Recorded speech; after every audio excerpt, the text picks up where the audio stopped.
everybody. This is our monthly Focus On, and this month I really wanted to look at clinical leadership. And I would like to introduce you to Bishoy, who's one of our specialist doctors. And we met some time ago, didn't we? And I think we discussed about the importance of clinicians becoming involved in leadership. And I know you had a particular interest in this area.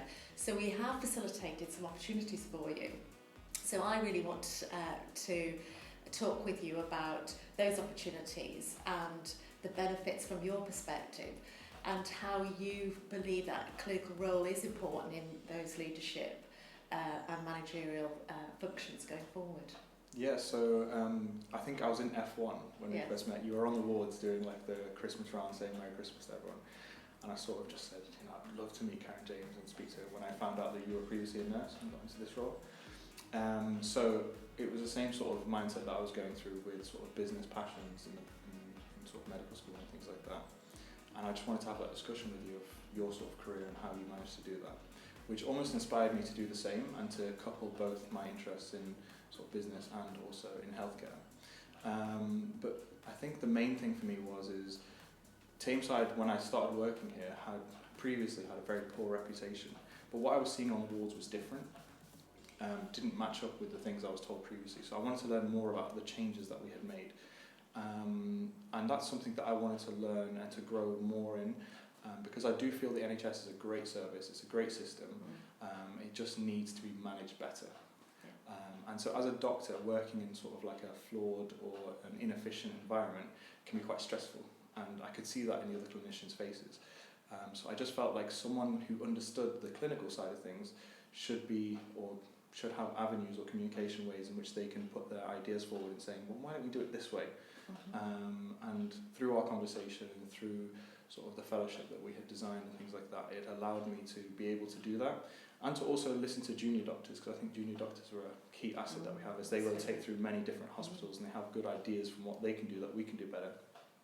So I remember working quite closely with them in their sort of teaching sessions and things to understand what we could do better and relay that back to our clinical teams and also the managers. So it's been a wonderful journey. Great. And we've really benefited from your input as well. We've received, or you've undertaken some really great pieces of work. So how do you think it's benefited you personally? Yeah, so the first thing I'd learned, I was sort of almost like the first thing that hit me when I sort of got into the managerial side of things was, as a doctor, sometimes you don't understand why managers make certain decisions that they do. It doesn't make any sense, almost as if they're speaking a different language to you. And I'm sure managers feel the same way when doctors are speaking to them. But once you go onto the other side, you understand more about finances, you understand more about budgets, you understand more about the clinical pressures outside of your clinical practice. You can almost empathise with them more. And so that was the first thing that hit me, in understanding why a system is the way it is. And it also helped me understand why sometimes change isn't just a flick of a switch, it's a bit more of there's more of a governance procedure that needs to go past and things like that. So that was the first thing that struck me. The second thing that I learned was the fact that just by being like pleasant, you can get a lot done. And I don't mean that in any way, I learned the hard way. Yes. But just by your communication skills, just by the way that you can empathise with people, as the same way as a clinician would empathise with a patient, also managers between managers, and that sort of very positive environment between managers themselves. I learnt that and tried to apply that to the teams that I was working with, or the quality improvement project that I was working on, and it just shows that you can increase people's motivation just by being a genuine person, which you already are. No need to be like sort of stamping your foot down and we should do this better and things like that. So yeah, that was another thing that touched me a lot and changed the way I practice. Yeah. So I always think it's really important, as you perhaps just articulated, that you're able to walk in other people's shoes and you understand how the system works. Absolutely.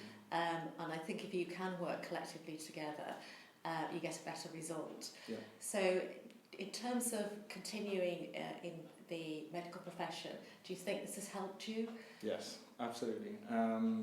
Mainly because from a clinical point of view, when I'm discussing, for example, in an environment where I know the manager for the department, so for example, I work in A&E clinically, When Anthony Edwards puts a new idea forward, or there's a change in the way that we do things in A&E, usually what you'd find is the clinicians will be like, oh, why is this like this? This should be, these are the managers, and almost if they're talking a different language. But coming from a sort of managerial experience, I could sort of say, well, no, but it makes sense because of this, this, and this. And then once that understanding and that communication is there, then the team can be more motivated to just get on with it, or to embrace the change. So I think that's very, very important, and it's changed the way in which I treat patients in a very, not clinically, but in a way that I actually talk with them, because sometimes they say, oh, I'm going to go back to my GP and there's a long wait and there's this and there's that, and understanding the system pressures, I can try and explain it to them better from managerial hat, if that makes sense. So, yeah. So what about, how do you feel about clinicians securing those leadership roles in the future? Do you think it's important to be a clinician to be a great leader? Yeah, absolutely. So one thing that I've learned recently about leadership, as a side note, if you don't mind me saying, is I don't think leadership is dependent on the role. I think in whatever role you can be in, leadership is a key point of your personality and the way that you express yourself in the workplace. If you do notice something that could be done better, if you do notice an idea that you've had, as ludicrous as it could be, I think there should be those avenues where people could be able to sort of put them on some sort of discussion board or something like that. Like our Facebook group is live with loads of ideas and suggestions that people put forward, which I think is great. But doctors specifically, I think it is important that they get more involved as much as they can. I know not all doctors might find this interesting, and that's fine, but some of them do, and some of them do have that skill set. And if they do, they should definitely try and explore it further, and try and have that conversation, whether they're appraisals or whether with their managers, to try and get more involved. Mainly because this is a healthcare system or a healthcare service we are providing, and they're the healthcare specialists. So working together with sort of the business specialists, the managers, then I think they would have a better understanding of the managerial pressures, but also how to make the service work better so that we can deliver better care, which I think is everyone's ultimate goal.